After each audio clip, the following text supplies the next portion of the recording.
Mr. President, we've been drawn together here in this General Assembly after a veto in the Security Council to consider a draft resolution and amendments to the text. In accordance with the principles that I just announced just now, I think a humanitarian ceasefire is necessary to alleviate the terrible situation in Gaza and to avoid a conflagration in the area. We also feel it's necessary that this Assembly explicitly condemn Hamas for the attacks of the 7th of October, which unfortunately was not done in a timely way in the resolution adopted on the 27th of October. We believe that it's indispensable to clearly point out the clear responsibilities today in order to ensure that we know who is responsible for what in the future. And that's why we voted in favour of the resolution and the two amendments that were put forward. And finally, Mr. President, I reiterate what my delegation has said repeatedly in this General Assembly, in the Security Council, and other fora. The almost 8 decades now of conflict, the thousands and thousands of deaths, the terrible suffering of this generation and future generations makes it clear that violence is not the solution.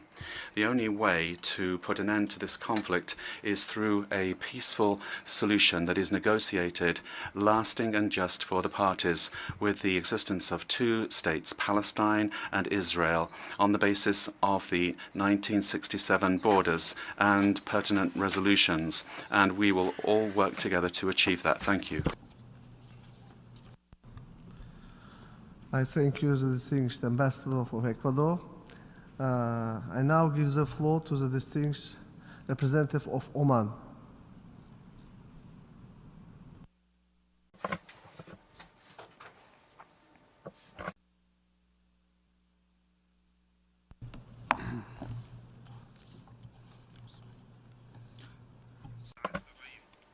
Your Excellency, the President, ladies and gentlemen, may the peace of God be upon you. We are meeting today once again in this august hall, the hall of the General Assembly, against the backdrop of a repeated and deliberate blocking of the Security Council. The Council was prevented from taking practical, tangible measures that would maintain international peace and security, measures that would end the killing of the Palestinian civilians, including elderly women and children. The convening of this emergency special session reflects our collective rejection of the collective punishment and the ethnic cleansing against a whole population, to allow for the implementation of racist policies unseen since World War II. We gather here today after 2 months of a deliberate obstruction of the Security Council, despite explicit calls by the international community, represented by the General Assembly, the Security Council, and represented by the position of the UN Secretary General, whom we salute for supporting peace, international law, and international humanitarian law.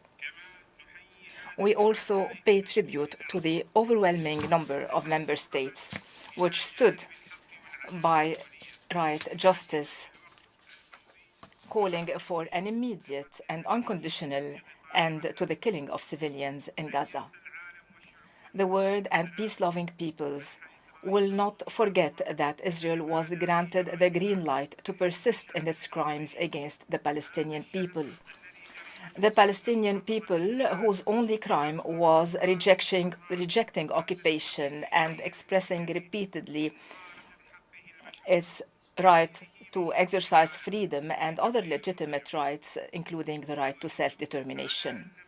We reaffirm that the genocide and ethnic cleansing are refused.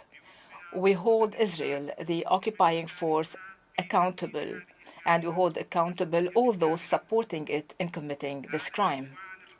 This wanton aggression has been undermining the legitimacy of the Security Council, the Council of whom we have always been proud, and we were proud of its role in maintaining international peace and security. The struggle of the Palestinian people and other peace-loving peoples have unveiled the plans that were being promoted regarding democracy, freedoms, and other fake slogans. What we are witnessing today in Palestine is totally in contradiction with what you have been calling for. Unfortunately, you have lost all these standards by implementing your double standards in the Gaza Strip and in other regions of the world. Regrettably, such a conduct is undermining this organization and the legitimacy of the Security Council. The only constant truth is that Israel's plans since 1948 have reached a stalemate in the face of the persistence and resistance of the Palestinian people. Occupation, liquidation, and forcible displacement have failed against the steadfastness of Gaza. All the peoples of the world are today supporting the Palestinian people in its struggle and its just cause. They are calling for an international order that would uphold the human value wherever he is in the world. A global order that is based on the protection of people and equality. This is the message that was adopted by an overwhelming majority of the member states in this very hall of the General Assembly. This is a message calling for ending injustice, not only against the Gaza Strip and the Palestinian people, but against all the peoples looking forward to freedom and to exercising their legitimate inalienable right to self-determination. In conclusion, Mr. President, some have tried to silence the voice of Palestine. The surprise was that the whole world has been expressing the voice of Palestine. The world is aware today that terrorism is what Israel has been doing in full view of the world. But the voice of humanity has been stronger, and you will all scream, "We are all Palestine." Thank you, President. I thank you, the distinguished representative of Oman. Now I invite distinguished representative of Finland to take the floor.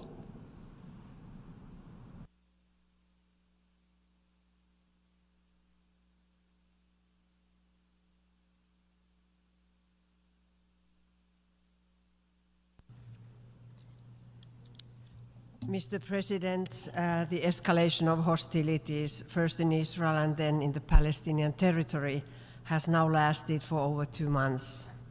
The scale of human suffering and the extensive loss of life is shocking. Last week, Finland co-sponsored and voted in favor of the General Assembly resolution demanding an immediate humanitarian ceasefire, the immediate and unconditional release of hostages, and ensuring humanitarian access. Finland has also condemned the brutal terrorist attacks by Hamas against Israel in the strongest terms. Over 1,200 people lost their lives in the attack, most of them civilians. Hamas and other groups still hold hostages in Gaza, and we demand their immediate and unconditional release. Terrorism is never justified, and Finland fully recognizes Israel's right to protect its civilian population from terrorist attacks. However, we have also strongly and consistently underlined that military operations must be proportionate and in line with international humanitarian law. All possible measures to spare civilian lives must be taken in all situations. Since the start of Israel's military operation, almost 20,000 people have reportedly been killed in Gaza, most of them women and children. Tens of thousands of others have been injured. Homes have been destroyed, and nearly 2 million people have been displaced. The humanitarian situation is catastrophic, and not nearly enough aid is reaching those in need. Secretary General Guterres has sounded the loudest possible alarm on the imminent danger of the catastrophic humanitarian situation deteriorating even further and the humanitarian system collapsing. Civilian life must be protected, and aid cannot be delivered while the fighting rages. Finland therefore joins the SG's call for a humanitarian ceasefire to ensure the protection of civilians and the delivery of enough life-saving aid throughout Gaza. International humanitarian law must be respected by all parties. The suffering of civilians must end. Mr. President, the risk of a wider escalation also remains high. The tensions in the broader region, especially in the border area between Israel and Lebanon, have intensified, and we call on all actors in the region to de-escalate. In the West Bank, the international efforts to de-escalate are hampered by the increasing violence of Israeli settlers.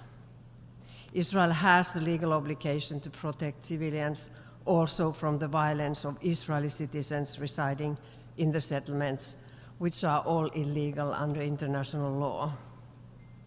The situation once again demonstrates that we need a negotiated two-state solution to the Israeli-Palestinian conflict based on the pre-1967 borders.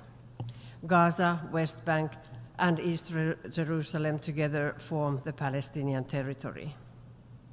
The future solution must meet both Israeli and Palestinian security needs and Palestinian aspirations for statehood and sovereignty, end the occupation that began in 1967, and resolve all permanent status issues. We all know that this is the only sustainable way to ensure peace and security for everyone in the region. It is high time to make a renewed international effort to resolve this conflict. The people in the region finally deserve a future without violence. Thank you, Mr. President. I thank the distinguished representative for Finland. Maintenant, je donne la parole. And I now give the floor to the representative of France.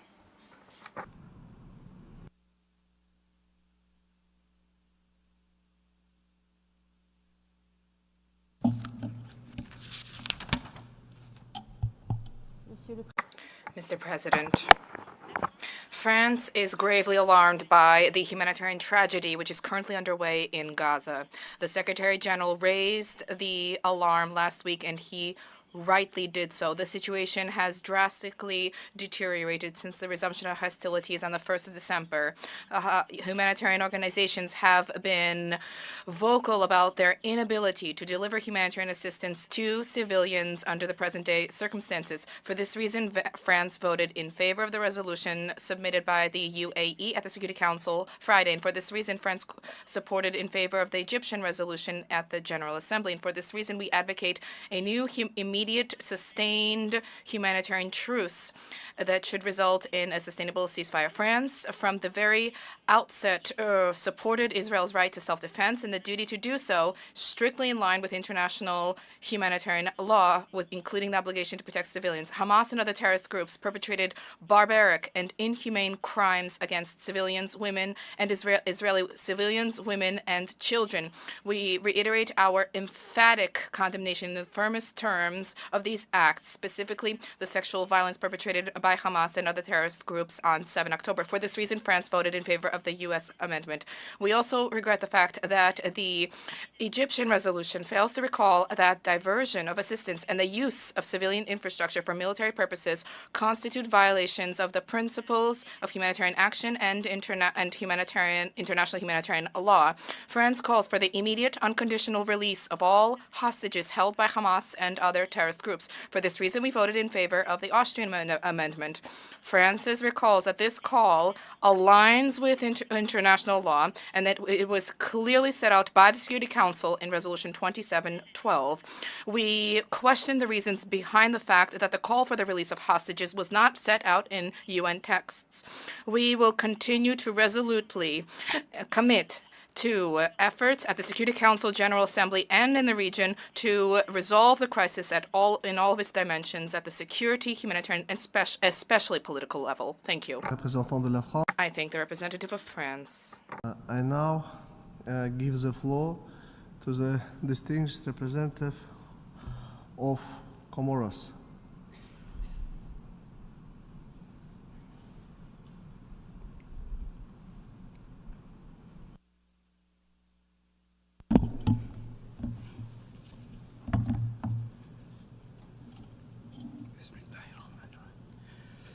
Mr. President, Excellencies, distinguished delegates, I wish to begin by thanking you, Mr. President, for having convened in a brief period of time this meeting which is of paramount importance. I also wish to thank the permanent representatives of Egypt and of Mauritania, respectively President of the Arab Group and of the Organization of Islamic Cooperation. I thank them for having issued the request to resume the 10th emergency special session of the General Assembly.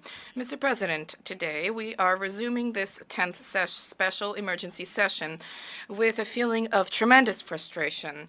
The devastating, catastrophic situation that Palestinian civilians have been enduring is intolerable and is of concern to all of us.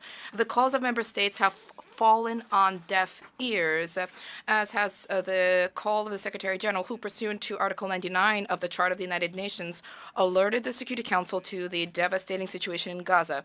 Likewise, the voices of the majority of the membership of the Security Council have also been ignored. It is noteworthy that more than 100 countries have co-sponsored Resolution S/2023/970, demonstrating significant international concern, and yet the persistent blockage of the Security Council raises critical questions related to its credibility and has also spawned grave humanitarian consequences, specifically in the area of health, the risk of famine, or the complete collapse of the humanitarian support system. Mr. President, the alarming situation endured by UNRWA and the increase in the number of its victims, including the families of UNRWA employees, also reflects the denial of the basic rights under international law and under international humanitarian law. In the light of these challenges, our responsibility is to protect the civilian populations, and this is a responsibility that is more important than ever before. What moral justification can be advanced in inflicting this collective indiscriminate punishment, which has caused thousands of dead, in particular women and children? In this context, Egypt, on behalf of the Arab Group and the OIC, called for the implementation of Resolution 377, Uniting for Peace, so that we can meet here and rise to the expectations of the expected of the international community. This situation also sheds light on the urgent need for Security Council reform, which is of paramount importance for the smooth operations of our organization. Mr. President, the Union of the Comoros rejects violence. We call on the parties to immediately de-escalate. This conflict has caused far too many casualties, and we call for the return of hostages in order to reopen the door to dialogue and together to arrive at a sustained two-state solution as is stipulated in the relevant UN resolutions. And lastly, I wish to emphasize the importance of collective responsibility incumbent upon us to adopt an immediate humanitarian ceasefire. In a number of regions in Gaza, access for essential humanitarian assistance has been gravely obstructed, leaving thousands of civilians in grave need. These are areas which are inaccessible to basic resources, are cruelly lacking, and this is a testament to the silence of human suffering. This dire situation requires not only immediate action on our part, but also coordinated and decisive efforts. This is our duty as an international community to guarantee that humanitarian assistance can reach those in need in Gaza. And yet there have been major barriers to this humanitarian mission, and one of these barriers is the absence of a sustained ceasefire. Without peace, our efforts to deliver vital support are constantly being obstructed. We together need to advance an immediate ceasefire to pave the way for consistent humanitarian assistance. Furthermore, it is of paramount importance for the management of this humanitarian assistance to be carried out under the aegis of the international community. This will guarantee the equitable and effective and efficient delivery and distribution of assistance and will prevent the politicization of humanitarian assistance. Our objective needs to remain clear, namely to save lives and to preserve human dignity. As a member of the United Nations, we shoulder collective responsibility to protect and to assist those most vulnerable. For this reason, my country, the Union of the Comoros, voted in favor of Resolution A/ES-10/L27, entitled Protection of Civilians and Respect for Legal and Humanitarian Obligations. These are not merely deliberations. This is a vital, pressing need to save lives which are imperiled. We need to act without further delay. This is the House of the United Nations based on values which we need to respect, to act now to prevent the annihilation of the Palestinian people. Thank you. Je remercie le représentant de l'Union des I thank the representative of the Union of the Comoros. The floor to the distinguished representative of Japan.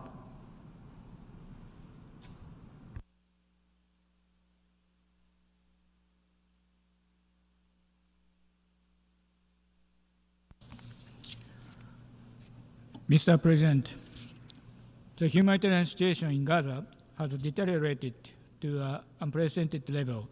The fact that the emergency special session has been convened again within just 2 months underscores this stark reality.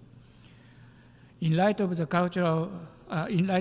current humanitarian crisis in Gaza, Japan voted in favor of the GA resolution, which gained a majority of the voices of the international community with 153 votes in favor.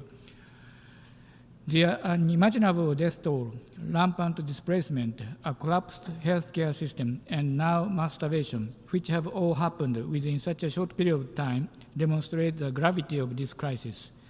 In this regard, Japan takes seriously the Secretary General's invocation of Article 99 of the UN Charter, urging the members of the Security Council to appeal for a humanitarian ceasefire.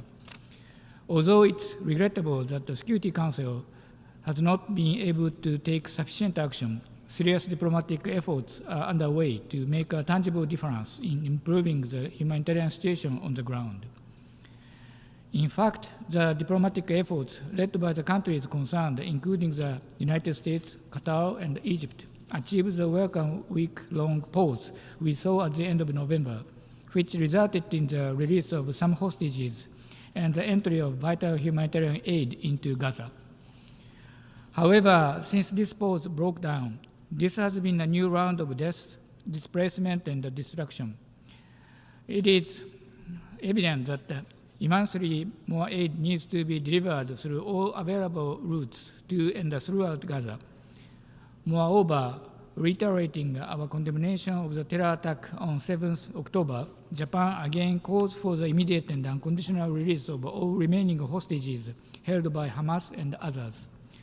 Mr. President, UNRWA Commissioner General Lazzarini said in his letter to the President of the General Assembly dated 7th December, the agency is at the darkest hour in its 75-year history. More than 130 of its staff have been killed in bombardments, most with their families. Japan expresses its heartfelt sympathy to the victims and the injured, and offers its condolences to the bereaved families. All parties to the conflict must comply with international law, including international humanitarian law, to protect civilians, UN personnel, and humanitarian workers. As a responsible member of the Security Council, Japan will continue to work constructively with other Council members to foster a unified voice that addresses the dire humanitarian situation in Gaza. Resolution 2712 is a crucial first step, but it's not enough. In Gaza, gunfire and bombardment continue even now. They must stop immediately for a period that allows for meaningful humanitarian operations for those who are suffering this humanitarian catastrophe. Ultimately, a two-state solution where Israel and an independent Palestinian state living side by side in peaceful coexistence and security remains the only viable solution. But for now, the international community must prioritize an end to the suffering and save the lives of the innocent. I thank you, Mr. President. I thank the distinguished representative of Japan. Now I invite distinguished representative of Uruguay to take the floor.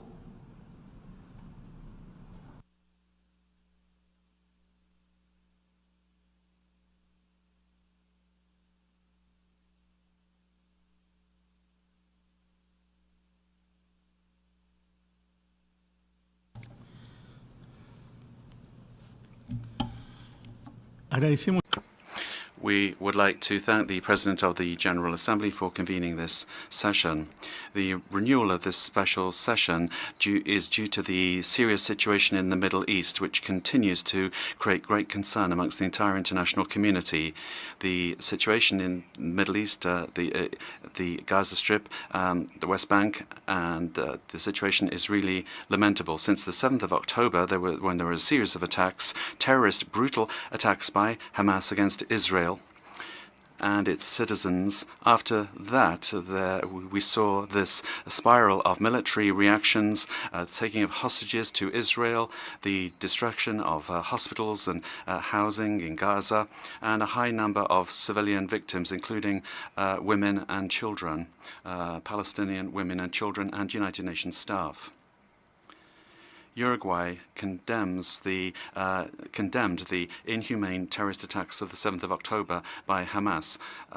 This action against Israel and its citizens undoubtedly led to what we're seeing in Gaza now. But we must be clear, my government firmly condemns terrorism, whoever commits it, wherever, and we ask for an immediate release of the hostages unconditionally. The situation of all civilians in Israel and Gaza and the occupied territories, we're concerned about them all. They should not have to pay the price of military confrontation. They should not be included in that. And in that regard, we welcome Resolution 2712 of the Security Council, and we regret that it wasn't possible to agree the resolution presented in that same council by the UAE. Here we appreciate the pause that was negotiated by Qatar and the US that allowed some Israeli hostages to be released and some humanitarian aid to reach the Gazans. That pause, and we thank those countries that were able to arrange that, shows us the way forward. And we would ask the Secretary General, Antonio Guterres, he asked for the same thing. And Uruguay, in this context, would like to join in the call for humanitarian pause and humanitarian corridors. It is essential that humanitarian access be provided for UN agencies and the Red Cross, that this be full and secure and unhindered. Hundreds of thousands are waiting for basic food and for drinking water. We believe that the General Assembly should support this option, including the freeing of all hostages, and provide security for humanitarian access for a prolonged period. That's why we believe that the resolution that was voted on in this General Assembly, Special Assembly, should contain all aspects of the situation. The need for hostilities to cease, so that human life will not be lost, and humanitarian law must be respected in order to provide access to Gaza, and also there must be full condemnation of Hamas's attack, and we must take into account Israel's concern for their security. Given all of these aspects, and given that they were not included in a balanced way in the resolution, we felt that we had to abstain in the vote. Uruguay defends in our foreign policy the protection of civilians in conflict. We will continue to do this. We would recall that Uruguay co-sponsored Resolution 2286 of 2016, dealing with attacks on hospitals and medical staff and humanitarian staff at the time, constituting violations of international law. Uruguay once again expresses its concern, and we express our solidarity with the thousands of innocent civilians that have died and been wounded in this conflict. There is no justification for this. the solution to this painful crisis can be provided by international law and international humanitarian law. Both parties must listen carefully to what the international community is asking and requesting with regard to this situation. Progress must be made in dialogue where there is peace based on international law, and that should lead to comprehensive permanent agreements. We can't delay this. There needs to be a return to the table of negotiations on the basis of the two-state solution, which will give Israel secure borders and enable the Palestinian people to exercise their rights. Thank you. I thank you, Excellency, Ambassador of Uruguay. I now give the floor to the distinguished representative of the United Arab Emirates.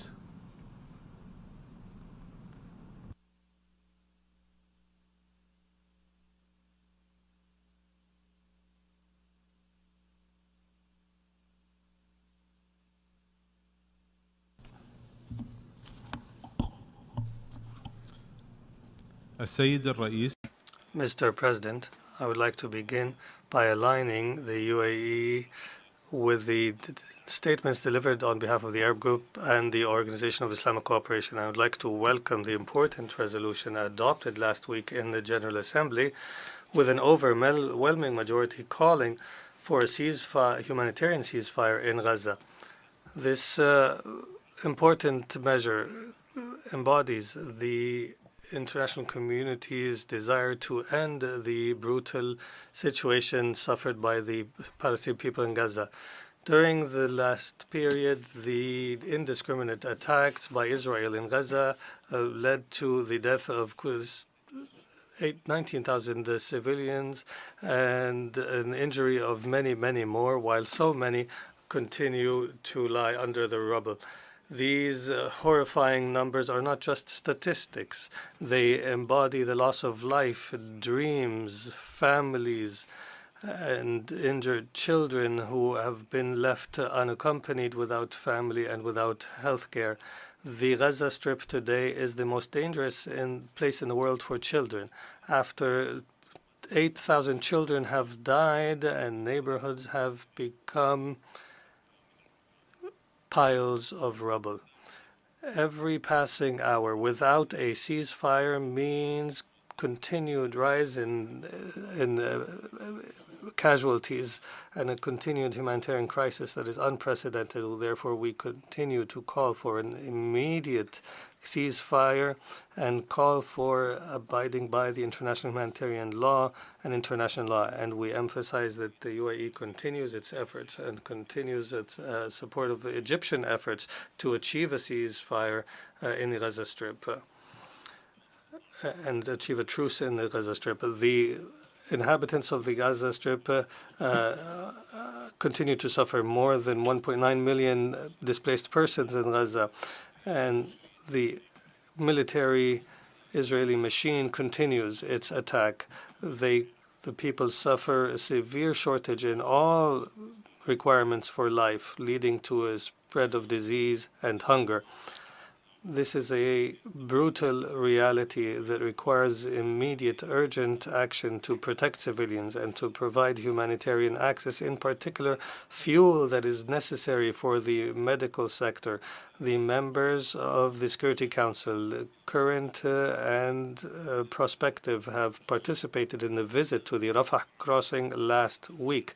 They have witnessed the extent of the suffering, and they have listened to warnings by UN officials about the disruption in the humanitarian system and the near total collapse of the system, and they have witnessed the great efforts by Egypt for humanitarian access into Gaza. And during this suffocating crisis, we emphasize the important role of the international community, in particular the Security Council, to continue humanitarian access in an unimpeded manner. Therefore, the UAE has presented a draft resolution to the Council to increase humanitarian access. And in this regard, we emphasize that the UAE will continue to support the Palestinian people during this difficult time. We have recently announced building 3 desalination plants near the border in Egypt in order to secure drinking water for 300,000 people every day. We have inaugurated the first of these 3 plants last week. The country has also established a field hospital in Gaza where many doctors and nurses from the UAE have volunteered in order to provide health care to injured and diseased Palestinians, including severely injured Palestinian children. We must not ignore the continued and rapid deterioration, in particular in East Jerusalem, in the West Bank. The occupation affects the daily life, and raids continue by Israelis targeting cities and refugee camps, while the settler violence continues to rise. In conclusion, we must emphasize that peace and stability in the occupied Palestinian territory and the region as a whole does not lie in just a ceasefire, but it requires addressing the root causes of the conflict. The occupation must end. We must move towards serious negotiations sponsored by the international community and based on the agreed terms of reference in order to implement the 2-state solution and establish an independent sovereign Palestinian state on the borders of 1967 with East Jerusalem as its capital. Thank you, Mr. President. Distinguished representative of the United Arab Emirates. Thank you. I now give the floor to the distinguished representative of Nigeria.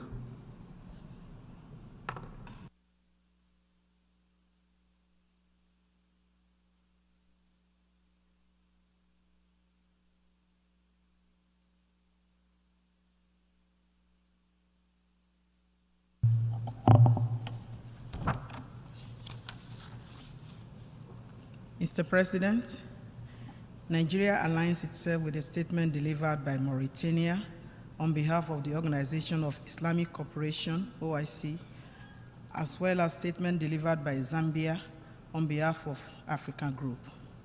I would also like to thank Mr. President for convening this emergency special session on the situation in Palestine, in particular in the Gaza Strip. We would therefore like to make the following remarks in our national capacity. Nigeria wishes to lend its voice to the global call by state and civil societies in condemning the present wanton destruction of lives and properties in Gaza Strip, which has assumed a very critical dimension. Nigeria supports and reiterates call for an immediate, durable, and sustained humanitarian truce between Israeli forces and Hamas in Gaza. Many lives, including women and children, have been lost since the commencement of the crisis in Israel and Palestine, with so many displaced. The daily increase of displaced persons and shortage of humanitarian supplies due to impeded access have greatly impacted on the people, exacerbated the humanitarian catastrophe in the region, and has increased civilian casualties. As a promoter and protector of human rights, Nigeria urges the parties in the conflict to uphold the fundamental values of international humanitarian law, which places premium on ensuring civilian safety and well-being. This should go beyond mere politics. Destruction of lives and properties, including of hospitals and religious and cultural sites, are a violation of international law. Nigeria therefore calls for a ceasefire and reiterates its call once again for quick de-escalation of hostilities by both sides, which should help us in getting to a 2-state solution. This seemingly permanent cycle of violence needs to be broken. Mr. President, in conclusion, as part of the ministerial committee established by the Arab OIC Summit, we will continue to interface with global actors to find a lasting peaceful resolution of this decade-long problem in accordance with UN resolutions and principles of international law. I thank you. I thank the distinguished representative of Nigeria. Now I give the floor to the distinguished representative of El Salvador.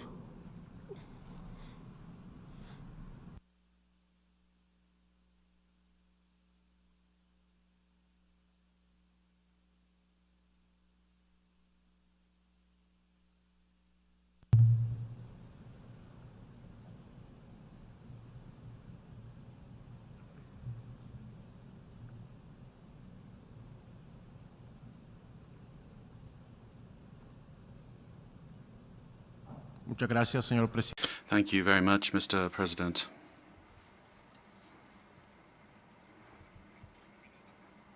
If you could just give me one moment, please.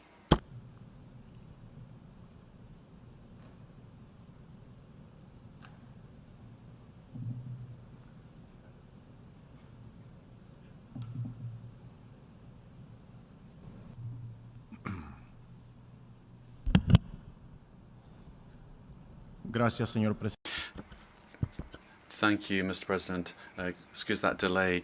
We'd like to thank you for convening this important special emergency session addressing the serious situation in the Middle East, particularly in the Gaza Strip, where the conflict that has been going on now for more than 2 months has led to an unprecedented humanitarian crisis, leading to an incalculable number of deaths of civilians. Once again, we express our deep condolences for all of the victims in this fresh outbreak of violence. My delegation is extremely concerned at the extreme escalation of violence in the region, and we would call for an end to be put to the suffering of families in this region that have suffered atrocities and irreparable damage, human and material. According to the last UNRWA report on the situation in Palestine, dated 18 December, after 73 days of hostilities, more than 19,400 Palestinians have been killed in Gaza, including 70% of women and children. 1.4 million people have been internally displaced in 155 UNRWA establishments. 136 members of UNRWA staff have been killed since the 7th of October. And on the list of human and material loss continues to increase day by day. My delegation voted in favor of the resolution and co-sponsored the resolution being considered in the ESS because we believe that it places at the heart of the situation the matters that come under the mandate of the General Assembly in the Charter of the United Nations. We also believe that the text is balanced with a clear intention, merely humanitarian, for an immediate ceasefire and the requirement that the parties meet their obligations in accordance with international law. We join in the call for an immediate ceasefire, and we would call upon the international community to use all of their influence to prevent a further escalation of violence and put an end to this crisis. Supporting firmly what was requested by the Secretary General on the 6th of December, asking the members of the Security Council to avoid a greater humanitarian disaster throughout the Gaza Strip. We condemn all acts of violence against the civilian population, and we call for the immediate freeing of the hostages, their security, their well-being, and human treatment in accordance with international humanitarian law and human rights law. Given the seriousness of the situation, my country reiterates its call for,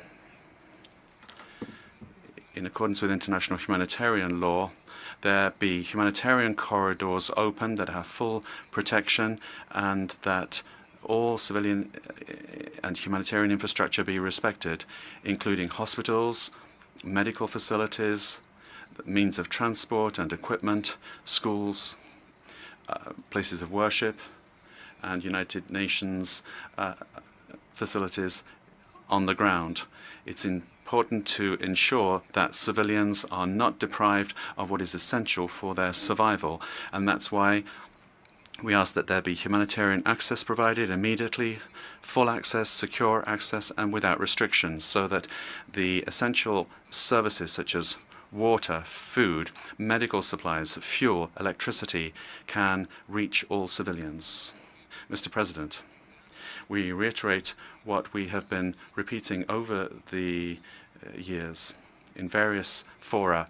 A lasting solution to this conflict can only be achieved through peaceful means, with willingness on both sides for a solution based on two states and based on the resolutions of the Security Council and the United Nations General Assembly. This is a time of crisis where we must bear in mind the importance of dialogue and the functioning of multilateral institutions which were maintained to preserve international peace and security, to strengthen cooperation between its member states, and to bring about the well-being of peoples. We call upon the parties to demonstrate that they are able to reach agreements for the general well-being in order to achieve peace and to put an end to human suffering. And in this regard, we recognize the leadership and the efforts and the fundamental role that has been played by the Arab nations in order to bring about a cessation of hostilities and ensure the protection of the civilian population and provide humanitarian assistance. As an international community, we must redouble our efforts aimed at promoting a just, lasting solution to the conflict. And that's why, as a matter of urgency, we require urgent efforts to begin negotiations for peace in the Middle East. Thank you very much.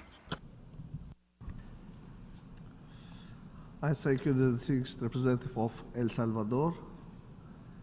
Now we have heard the last speaker in the debate on this item.